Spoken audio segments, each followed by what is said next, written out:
Welcome to The Bold Book of the Day with Dr. Denise Nicholson, a show that is a central hub and safe space for authors to share their stories. The Bold Book with Dr. Denise begins now. Hello, everyone. You know me. My name is Dr. Denise Nicholson, and this podcast is for anyone looking for inspiration. Today's episode is with one of my sisters, Terri Wade. Hello, Terri. Welcome. Hello. Thank you so much for having me. It's a pleasure. Guys, before we get started, I just want to read Terri's bio. She is amazing. I met her in person and we collaborated in this book, Becoming Dynamic. And I'm going to tell you a little bit about her, and then she's going to tell you all this amazing stuff about herself. So, Terri is a professional speaker, and she's the founder of the Lady Entrepreneur Society, the host of Tuesdays with Terri, and author of the forthcoming book, A to Z Happy. Terri is a former business professor. She has an MBA and is certified in spiritual life coaching and 21st century leadership skills. Terri is amazing. Since 2010, she has helped thousands of entrepreneurs and businesses strategically grow their leadership ability and create their ideal vision in order to grow themselves, their teams, and their company. After working with Terri, her clients have transformed their mindset to courageously reach new heights in their sales. They have instilled success habits to exceed company goals and become better team players to make the workday more enjoyable. Please welcome Terri Wade. Thank you. I love that introduction. Thank you so much. You tell us a little bit more about you. Who are you? Yeah. So basically, what I do is I help entrepreneurs and business executives to really eliminate the limiting beliefs that they have so they can achieve the success that they desire. So I help them a lot with their mindset. I help them a lot with connecting to our power that we have within.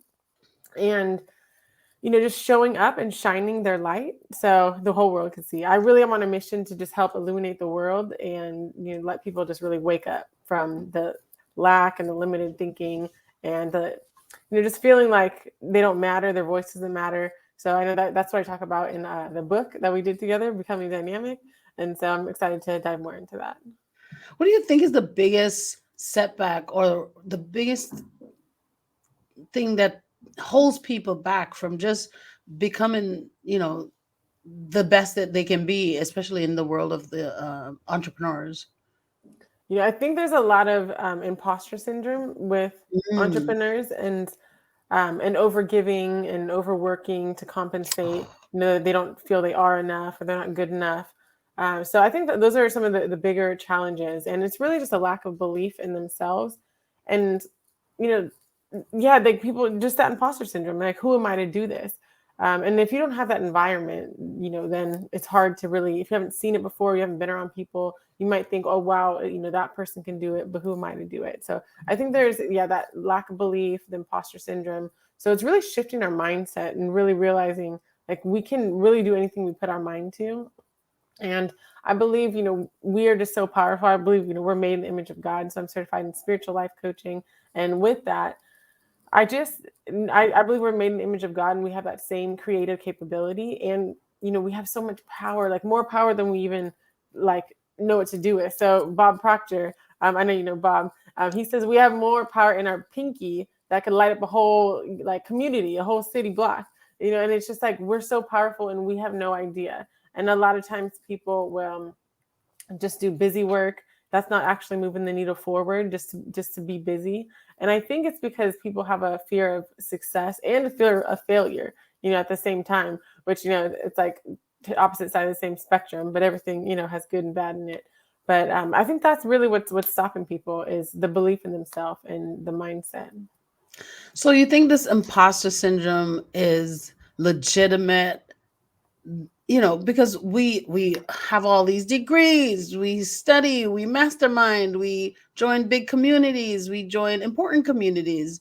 So why is this imposter syndrome such a big thing, even now after we've done so much. And I know what you're talking about, but sometimes I get it too. That's why Yeah. I'm a little bit stuck there, because I've been in a room where I'm thinking, especially the room that we met, the Dynamic Women's Retreat. There were so many women in there doing absolutely well. And I'm like, wow, I'm here in this room with all these dynamic women. I definitely felt that too. Yeah. I must be dynamic. Hey, yeah, you are. But I was thinking, wow, do I belong here? You know?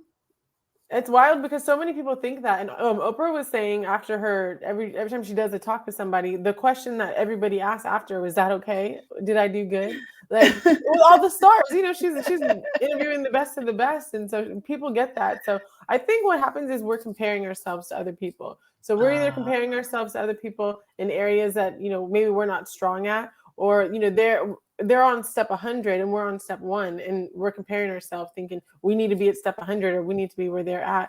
But really, and then you don't know, there's this little graph of the entrepreneur roller coaster. It's like going up and down and squiggles and all these things, because it's just like you never know people's journey too, and what might be good for them might not be good for you, and the timing for them might not be good for you, because it might make you self-sabotage. Like you just haven't built that embodiment muscle to step into that next level of whatever you're in. So I think it's because of the comparing ourselves is why people will get that imposter syndrome, is because they think, I'm not there yet. So I think that's a lot of why people feel like I'm an imposter, because they're comparing someone else's step 100 to your step 1. And another thing I was going to say is sometimes people want to be the jack of all trades. And there's this quote, it says, the jack of all trades is a master of none. And so in Napoleon Hill's Think and Grow Rich, he talks about really becoming a master. And so that's why it's so important to go all in on what you're good at. A lot of people will say, like, work on your weaknesses. I don't think we need to work on our weaknesses. I think we really need to go all in on our strengths, because once we go all in on our strengths, then we become that master. And we don't need to be the jack of all trades. Like in who was it? Ford, who has Ford Motors. He went and he had this Rolodex, because they were saying, no, he was an imposter, and they put him on trial. But he was like, what do you need to know? And I will find the person to give you the answer. And so, and it's interesting because, we feel like we need to do everything. And I know, as an entrepreneur, you want to be the salesperson, the customer service, the admin, you're doing all these things when you're first getting started. But, it's just, we just really got to focus on our strengths. So I'm also certified in positive psychology, and there's this VIA strengths assessment, which is really powerful because it tells you what you're really, what you're good at and how you work best. So some people work best in a team. So if you're this solo entrepreneur, then you might be setting yourself up for self-sabotage because you work best in a team. So it's like, maybe I partner with someone and we go in this business together because my strengths are teamwork. Yeah, I was just saying, you said so many great things. Oh my God. First of all, we compare ourselves to others when we really are stealing our joy. Like the saying says, comparison is the thief of joy. And if you just say that to yourself, me comparing myself is stealing my joy, it will move you to do the next thing that you need to do for yourself. But then you also said master something. Don't just try to do everything, but mastery is one of the keys to success. And if we could just, guys, these are gems, write this down. Mastery is the key to success. So, focus on what you're good at and just lean into that, cultivate it, develop it, do it, study it every day.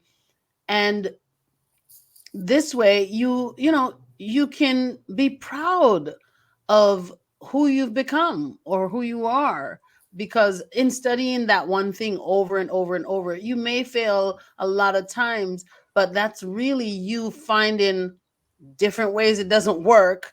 And looking at, okay, it doesn't work these 100 ways that I have failed.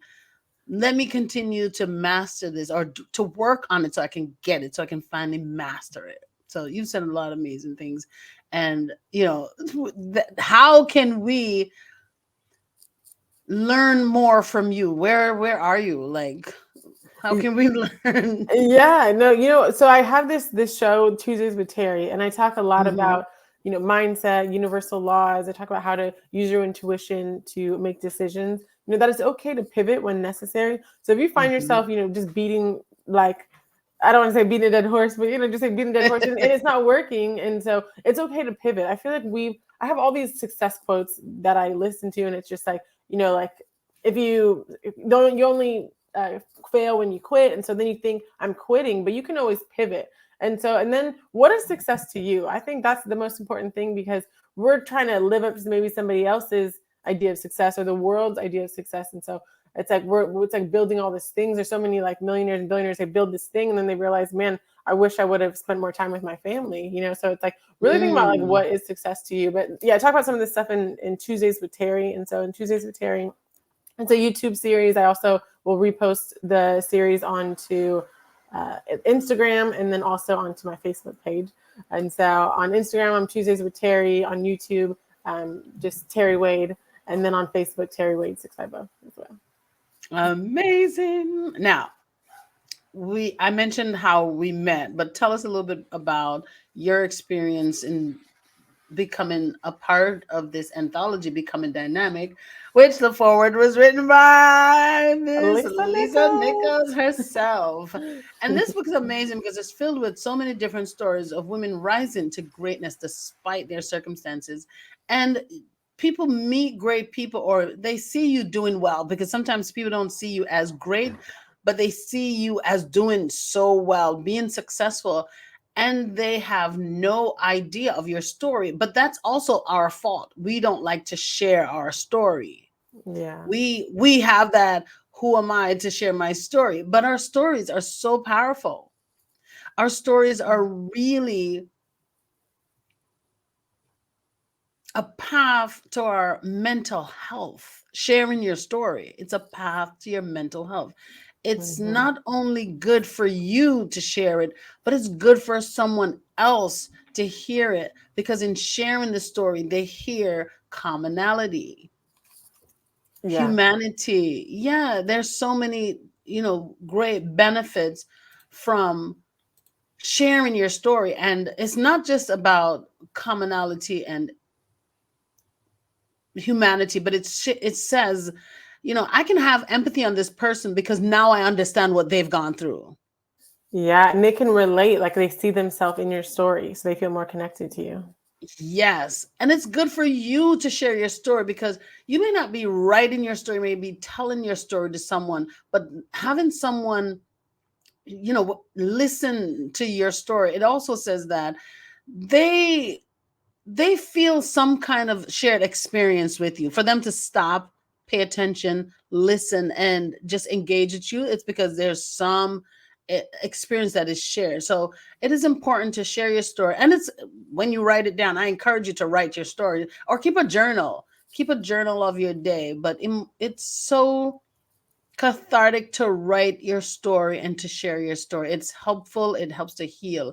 Before I even wrote my book, I was sharing my stories with people. And that, I think, was part of my healing, healing from the trauma that I suffered as a child. So, I encourage you guys, just connect and share your story, because it's inspiring and it's motivating to others. But, you probably didn't want to share your story, Terri, because you feel like, you know what? What? it's You're it's right. it's people see you, they meet you, they don't know anything. It's so important when you get in a room to share your story. But what made you um how did you become a part of this book? Yeah. So part of my story, so I'm on chapter 1, and my title is Moving from Victimhood to Empowered Dynamic Women. And so Mm-hmm. it's so true. It's so healing when you do share your story, because you're, letting yourself know it's okay. You're being able to process through some of those emotions that you went through. And so I know for me, some of my story that I talk about in the book is I was bullied when I was younger. I lived like the Cinderella story with evil stepsisters and stepmom, and I was just forced to do all the chores. And so at first I was just really excited to have some some sisters, because I was the only child. And I had the sweetest mom. And so I was just super, took on a lot of her characteristics. I want to help people, and I would do a lot of things for them when we first, when they first came into our lives. And then they started, expecting and demanding, for me to do all these things, and that they would, blackmail me and say I would do something to get in trouble. So then I just started doing, all these chores. And then I just felt like, then they would put me down.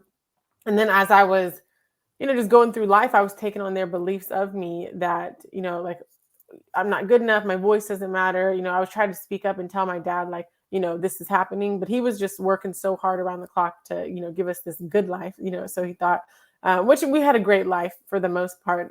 This is just, my experience and my story.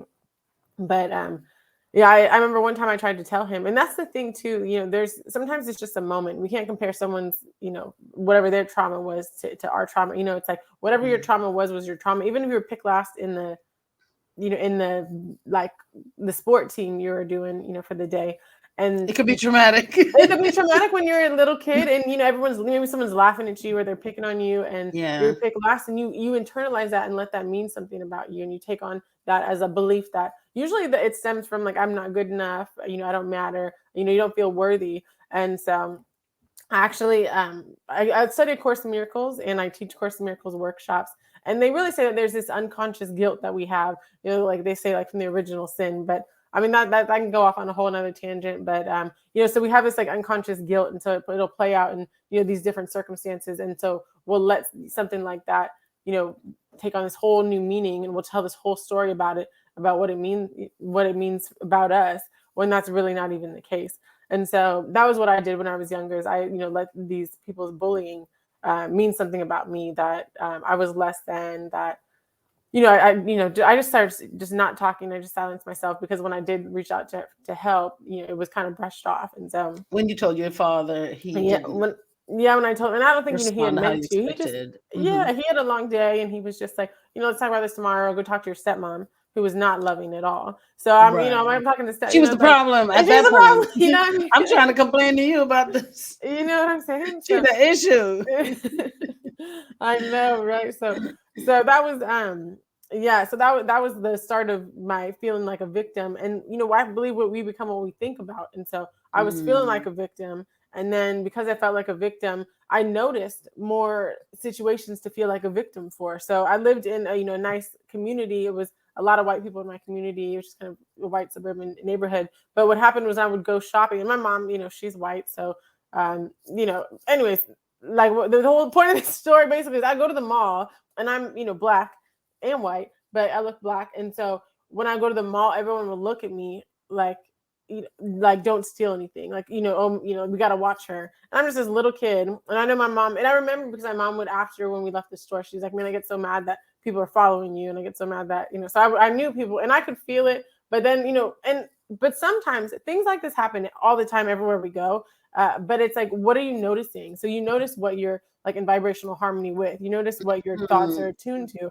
And so I'm already feeling like a victim. And then I'm attuned to that because it's like, but I'm sure there's a lot of other things happening too. There's probably somebody complimenting me, or someone, has a nice smile. There's probably a lot of other things happening, but it's like when you're in that you're mode, focused on you focus on growing. Yeah. So so that was a lot of the victimhood, and that just played out in my relationships. I was in domestic abusive relationships, just, looking for love in all the wrong places. And then also the jobs I had jobs with these horrible bosses, but I was just, was like, just happy to get a job, not realizing, I'm the creator of this life experience, and I can create jobs. I can, just build my own skill set to have a high set job. And I had degrees too. So I really don't need to settle for any of these jobs, but I was just not, feeling that empowered dynamic woman.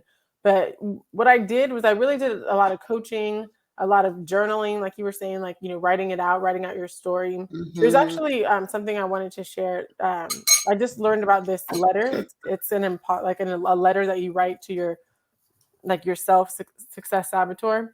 And so let's say like you have this imposter syndrome. So you write a letter to that saboteur, the imposter saboteur, and you just say, thank you for protecting me. And you're like, because at one point they're protecting you now. So say you want to stand out and shine now, but you have that story that you never really got to tell, you never got to heal, you never got to share.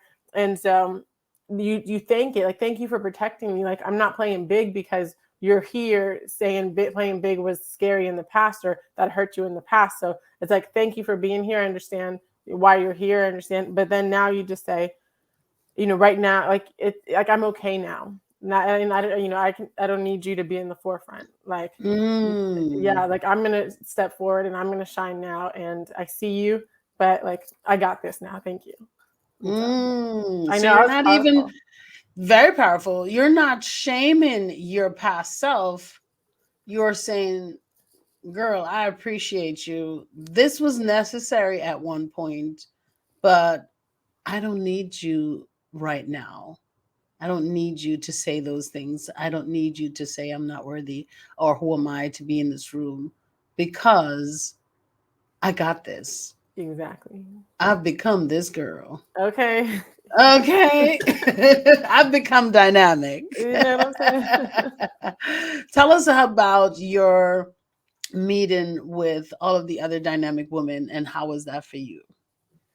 Man, it was so powerful. Like just being in the room, and it's interesting. Like you had said before, like wow, I'm in the room with all these people, and then even the people that are on Oprah, and then they come off stage. Like, was I okay? Like I feel like we all have that. Like we all stepped in the Yeah. room, and a lot of the people, as we were sharing and getting to know each other throughout the week, they were saying, I came here thinking, I don't know if I'm going to fit in. I don't know if I'm going to have a place in this table, but we all are just human. We're all just doing our best that we can, and so.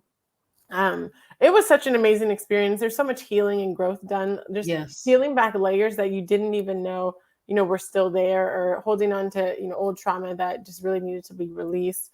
And then just the Mhm. sisterhood, like, first of all, realizing this person is just a human like me, and they're super successful in their field doing whatever they're doing. But they're no different than me, and the fact that you get to, hug, rub shoulders with them, it's like, it's just not far. So you believe it Yeah. more. Like you get to instill that belief in Yes. yourself. Because you're like, Yes. man, if they can do it, I can do it too. I believe that was a big takeaway for me, that, oh my goodness, if I'm in this room, I definitely can do all these great things.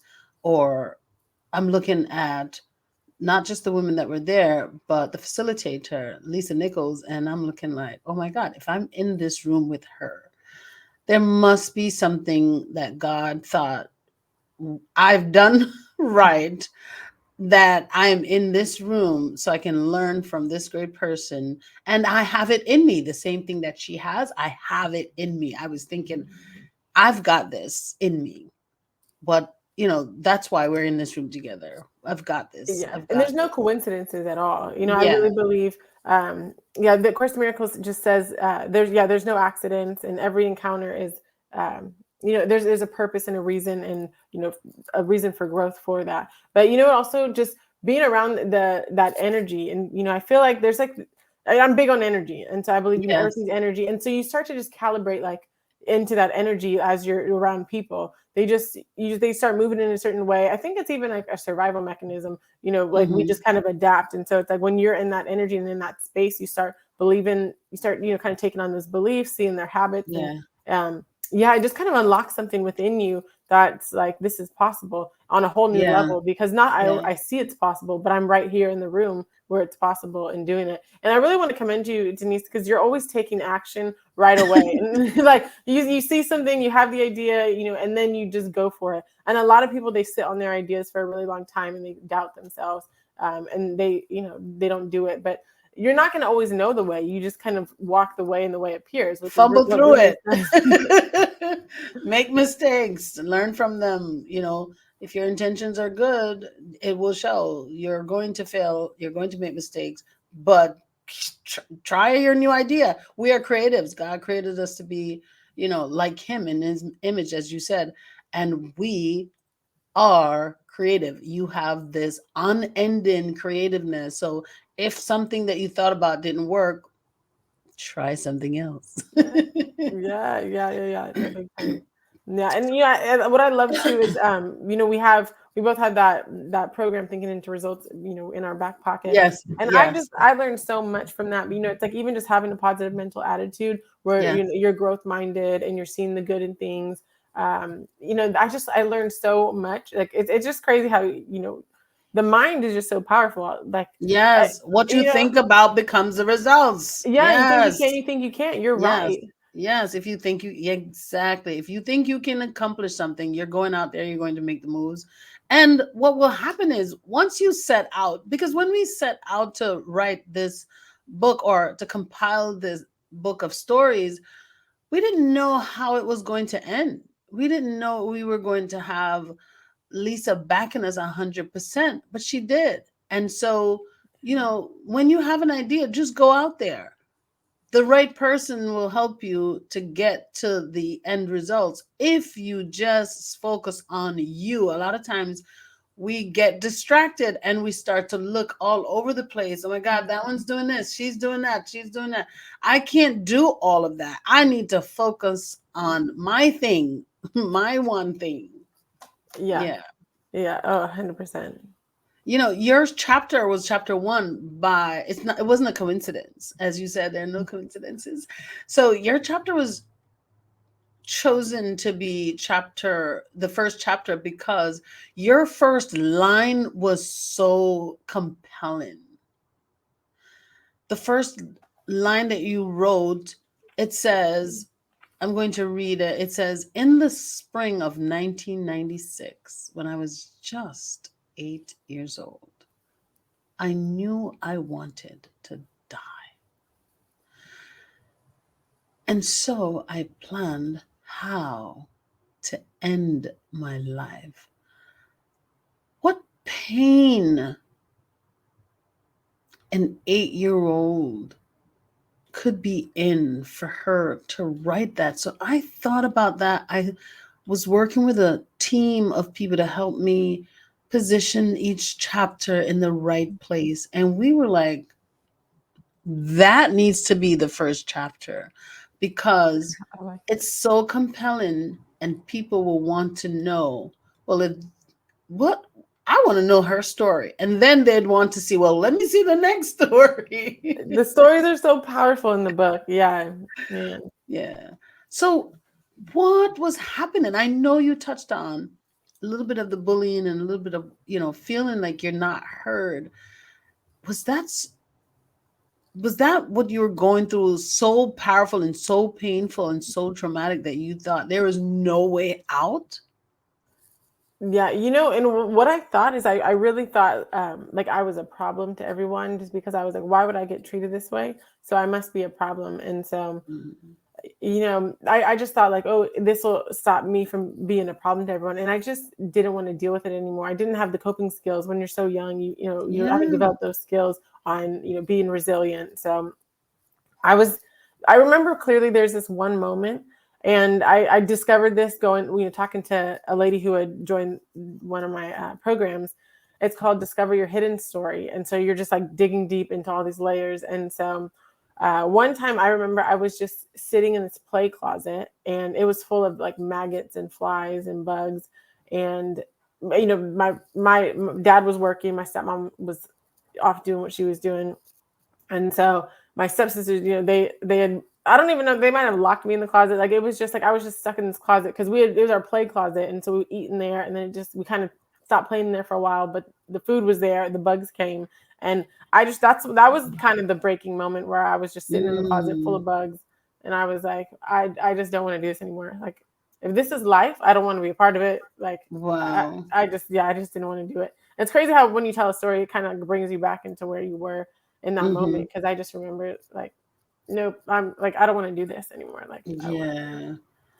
How do you take your life experience as a child and make it a positive in your life now? Yeah, that's such a great question because, that's really what fuels my mission today now is, like, cause I think about like, what are you getting up for in the morning? Like, why get up and do another day? You can just stay in bed. Like there's a lot of things you could do in your world. And so it's like, why am I getting up? Why am I doing the things that I'm doing? And really, I want to let other people know that if they've ever been in that situation where they've been bullied or, they've taken on beliefs that didn't serve them, that there is a better way and you can become happy out of it. And I know a lot of people tell me like I'm the happiest person they've ever seen. And, obviously it wasn't always like that. Like there was those down low suicidal moments, but I just like retrain myself. And my mom would say when I was younger, like, fake it till you make it. And basically just like put a smile on your face, because people would always say, what's wrong, all the time. And I was so sick of hearing people like, what's wrong? And so I just smile just to not have to like hear what's wrong all the time. And then I realized now that I took the positive psychology certification, like smiling releases dopamine in your brain. So you're already getting that instant happy chemical. And there's certain things that do that. Nature does that. Sounds of the ocean will do that. So these are like just natural ways that you could get that dopamine hit. So yes, smiling already does that. And so I would just fake it till I make it by smiling. But then you're giving and receiving. So it's like I'm giving a smile, and then somebody else, that's just raising my energy, that's raising their energy. And it's just such a ripple effect. And that's just something as simple as a smile. But I think I got in the habit of just smiling because I didn't want people to be like, what's wrong? So I would just smile, and then I would smile, and they would smile. And then all of a sudden, I just think, that slowly that really helped lift my mood in that sense. But I was still very quiet. I didn't talk for a couple of years unless you were family. I would start just kind of smile and like run off. I just didn't, I didn't feel like my voice mattered. I just didn't, from all that bullying. But so I just kind of faked it till I made it. And then I started believing it, and then I started becoming it. And here we are becoming dynamic.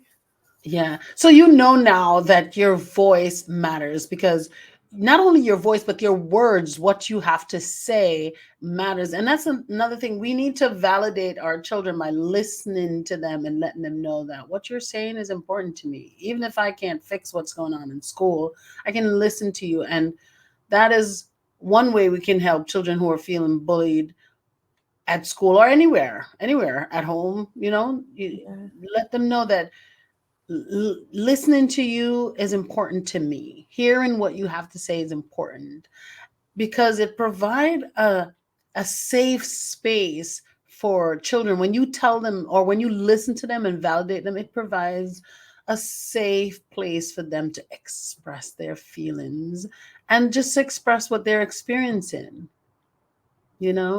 So if you feel bullied, or a child that you think is being bullied, listen to them and validate them. Let them know that I am a safe space. You can always talk to me.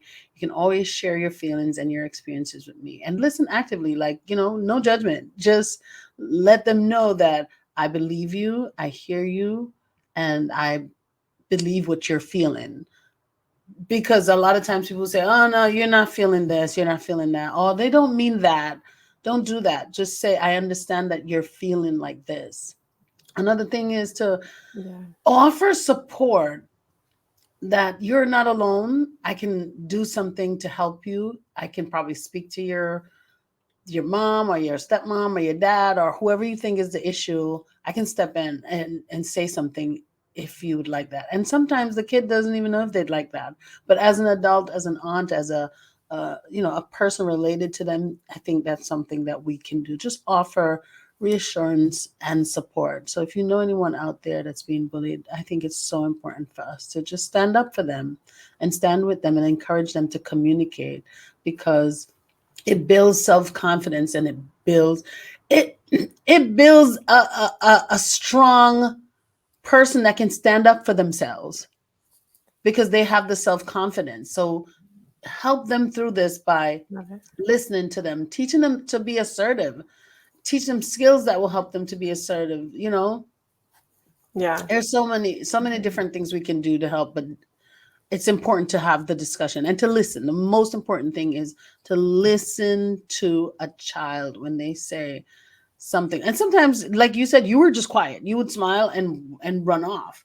So it's a good thing to say is, hey, how's everything? Tell me a little bit about you. And sometimes that will get them to start talking. They're like, you want to hear about me? Yeah, tell me a little bit about. And that, just giving them a voice is enough strength to give them a little bit more self-confidence, right? Oh yeah. And like you were saying, well, there's that Maya Angelou quote. It's not about, what you said, but the way you made people feel. Like, people aren't going to remember what you said, but they'll remember, not remember what you did always, but they'll remember how you made them feel. And so just coming with an open heart and being a safe space, like you said, and just having a listening ear. We have 2 ears and one mouth. It's like, making sure that we're listening more than we're talking. And Yeah, just that presence. And like a lot of times people are just calling out for love, and so it's like you can just be that loving presence, and just extend love to them and let them know, yeah, that safe space is just so beautiful. I think safety is so huge. I think a lot of reasons people don't do what they want to do because they don't feel safe. So it's like knowing that you're safe. And so I think that's why it's so important to have that spiritual foundation. That's actually the second step I talk about in becoming dynamic in my chapter, is understanding like we are loved, guided, and supported. And if you can quiet your mind and connect to that and just listen and feel into that love that you are, it just like life just becomes so much more beautiful, how it really is meant to be. Like we're not really meant to do this like by ourselves. Like we think we're so alone, but we're not Yeah. alone. Like we got the We power of the weren't Almighty created that within us. way. We're not Exactly. created to do things, run off and be by ourselves and do things by ourselves. We're really created to live in a community. Yeah. And yeah, Course in Miracles says if you're ever feeling, yeah, like lack of peace, lack of love, any kind of fear, you're choosing with the wrong mind. You're choosing with the ego mind. And Ooh. yeah, and you need to just get back into right-minded thinking where you're connected with spirit, that loving spirit, that you just have faith and trust in that you're going to be Yeah. guided, and you don't have to do this alone. So anytime you feel that, just get back into stillness and get back into the connection with like all is well, and just be aware of those thoughts that are running through your mind, and know that I am not the thoughts. I'm the observer of the thoughts, and I am Mm. presence, that loving presence that can see the thoughts and not have to connect and join with the thoughts and take it on, but just let it come and pass. Oh, that is so good. Ooh. I I can't take all these notes now, but I'm going to re-listen and really take notes. You have been dropping a lot of important information. I call them gems because they're like jewels that can help us with our lives, and I appreciate them. So, and I hope my audience appreciates them also. You have been just wonderful. I have to ask you some questions before we go. I like Yeah. to ask my guests these questions, and it's because I want my audience to get a little bit of understanding of where you are, who where you come from. And so let me ask you these three questions. Number one is, what is a bold promise that you can share with the world that you know will help them help their lives to be better? Yeah. Well, I want to say your desires are safe guidance, because a lot of times it's like, what do I need to be doing? What's the next step? And Mm-hmm. you can just trust yourself. Like trust is such a big deal. There's this Course in Miracles quote. It says, "Trust would settle every problem now." So if you knew that the end is going to be good, like you are supported and guided along the way, and you just trust that, and you trust your desires, because a lot of times we're thinking, oh, I need to do this. Society says I should do this. Or, like we're not trusting ourselves, and we're not letting our desires be safe guidance. Like the reason you're getting this desire is because it's for you. Like, I don't want to be an astronaut. It's just like, so it's like I'm not getting that desire, but I have the desire to be here with you, to inspire, to talk, to write the books. Because, and that's my desire, and I'm guided and supported. So I would say really trust your desires, and trust everything's working out for your good. Yeah. Oh, beautiful. I love it. Thank you. Thank you. Thank you. What is a bold statement that you can share with your audience that you know will cause a paradigm shift? Yeah, I would say if you can believe it, you can achieve it. And it's Ooh, simple, but I think it's so powerful, because whatever we believe powerful. is what we start, noticing. So that's where the focus goes. Like we could just move mountains with our belief, and not, Yeah. like a physical mountain, but the mountain of fear, or the mountain, you just believe I can do this. And then all of a sudden you start seeing the ways it can work. Yes. Beautiful. I love it. And what is a bold move that you'd like to make in the future? Ooh. A big bold move. Yeah, well, from the person who, almost went mute and, didn't want to talk, I would love to have a big stage of thousands of people where I'm on stage and I'm sharing these transformational messages, and really, really letting it be the ripple effect of mindset shifts and positive transformation. Beautiful. I know that you you're going to do these things. You've written your book. It's coming out soon. Hey. Guys, it's coming out soon. She's already written this book. We're just waiting for just to finalize everything. And that's to know that you're coming from a place where you thought your words were not important and powerful, and to see that you've written an entire book with powerful, life changing, inspiring words, motivating people to just be their best selves no matter what, and to put your best foot forward, and to smile, and to share a smile, and to bring joy into the space wherever you find yourself. That is beautiful, and this book is going to help you to become, to do that. But I also want to say you've contributed a beautiful story and in the Becoming Dynamic book. And guys, I just read you one line, and I know that it's captivating. So I want you to get your copy. You can go to becomingdynamicbook.com and get your copy. Or you can get your copy. Where do you have your books, Terri? Do you have it on a website? Yeah, I have it on the website as well. Right now it's going to Amazon, but I'm going to put it on where if you want a signed copy, just reach out and then I can definitely get you a signed copy as well. Okay. And you can also, join us for our in-person book launch in Nanuet, New York, in Rockland. We're going to be at the Barnes and Noble, and that is amazing. And a few of the authors are going to be there, so you can get your book signed by a few of the authors. So I'm looking forward to that. That's amazing. Terri, thank you, thank you, thank you. A million thanks.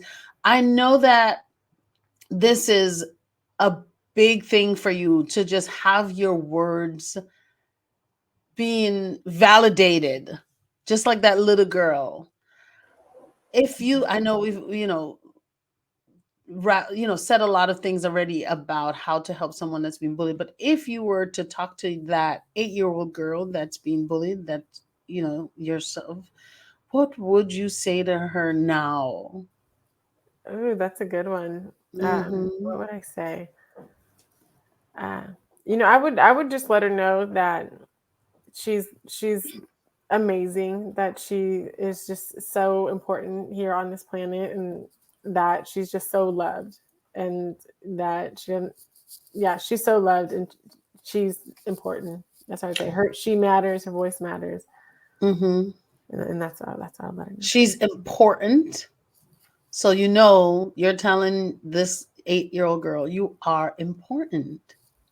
Your Yeah. words matter. That's beautiful. So I'm saying it all back to you. I know. I hear it. I was it went real slow, and I was like, noted. You are so important, and you are amazing. I've learned, we had lunch together when we were leaving the Dynamic Women's Retreat at the airport. And I learned so many great tips about managing my business in such a short time. So guys, if you have questions, follow up, book a consultation, because she's helped me. The minute I came back, I implemented, I'm an Yeah, I know implementer. you are fast with it. I love it. I'm an implementer. And I also just like to take one thing from each person when I've learned something, no matter where I've gone. If I go to a conference, a concert, whatever, I'd like to take one thing and just move on it, so that I can say, okay, so from that, I learned this, or from that, I did this. So even with every time I have a podcast interview with someone, I take one thing. And I think the one thing that I'm going to take from our interview together, our meeting together, is to just validate a child more frequently, because I try to do that, because I was one of those kids that felt like my words wasn't enough. I wasn't enough. But I also had, I think, a little more balance, because there were a few people that told me I was amazing, like my 3rd grade teacher, Miss Atterbury. She just thought I was a wonderful student. And even when I didn't think I was a wonderful student, even when I was struggling, whatever I was good at, she made a point to share that with me and say, hey, you're good at this. And that's one of the reasons why I am who I am today, because I had people sharing positive thoughts with me, and I believe them because they're adults and they tell you you're amazing, or they tell you your writing is good, your stories are good. And I believed her. I also had a cousin, Donna. I'll never forget her because she just told me that I was beautiful, talented, most amazing dancer, best singer. Like she just poured positivity into me. Affirmation, And affirmation, affirmation. I know. And I didn't know that. I was really little. She would say, "You're the best dancer around here." And she put Michael Jackson on and I would dance, or whatever song she put on, I would dance it. And she just said, "There's nobody here that can dance like you." And I believed her. That's what I'm talking about, man. You know, just these are all affirmations. It's like, what are we telling ourselves on the daily basis? Like, if you're getting Yes. messages like that, internalizing those messages, you're gonna walk around like, all right, let me just implement this real quick because I'm the best, I'm the greatest. You know what I mean? Yes, yes, yes. Yeah. So because of those people that were telling me positive things, it gave me some balance. Even when other people told me that, I wasn't good enough, or made me feel, because sometimes they don't say it, but they make you feel that you're not worthy to be here, you're not good enough. So even though I had those moments, I still had those people's voice in my head, or those people's affirmation that made me feel like, okay, you're good at this. So from our meeting, I'm going to take this with me to validate a child. Let I love her it. or him know that, I hear you. Tell me, share your story with me, and then I can, don't tell them something stupid and frivolous. Give them real, words of positivity and affirmation that they can take with them for the rest of their lives, like I did. I was about 3 or 4 or 5 years old when I was interacting with my cousin, Donna, who just told me how great I was at anything I did. And even I now, love that. Yeah. when I speak with her, she's way older than, I don't know if she's way older than me. She's older than me, much older than me. And so when I speak to her now and I say, thank you for, those nice things you said to me, she said, you still are amazing. I'm watching you and like, this girl doesn't stop. Yes. And those things make me want to do better, want to do well, want to, implement things and execute and get things done, even if I fail, because I failed a lot. And I have very supportive family members. I have very supportive people around me. And so even when I fail, I don't have people bashing me, not in front of my face anyway, because I don't hear it. Yeah, well, I mean that's your focus too, because you might see it or hear it or get the trolls on the internet, but that's not even your focus. That's not even where your head's at. And so I think it's so important to have those people around you, and then also what you're telling yourself as well. Yes. Yeah. So I don't know if I'm gonna see you, but I know you're thinking about it. I can't wait if you're coming to Becoming Dynamic in-person book launch on June 23rd at Barnes and Noble. Yes, we Guys, got some time. okay, it's going to be amazing. And I'm looking forward to just everyone receiving your words and seeing how powerful you are, and to see how you've made a wonderful difference in the world. Thank you so much for coming on. Thank you. Before you leave, where can the audience contact you? Yeah, you could go to terriwade.com, and the links to my socials will be on there. But Instagram is one of my favorite platforms, and you can find me at Tuesdays with Terri on Instagram, and send me a DM. Let me know what you thought of this episode. I would love that. Yes. And if you want to book a call with me on my website, there's a schedule a call link. If you are thinking about coaching, want to dive deeper into these concepts, then definitely send me a message. Thank you so much, Terri. And if you would like to write a book and publish it, please send me an email at authordnicholson@gmail.com. I'm looking forward to seeing you guys and speaking with you and hearing your story, because every story is important and there's someone out there waiting to be impacted and be healed by your story. Thank you for joining us for the Bold Book of the Day with Dr. Denise Nicholson, a central hub and a safe space for authors to share their stories. Follow Dr. Denise on Facebook and Instagram at Denise Nicholson, or go to denisenicholson.com. Remember, no one can share your story better than you.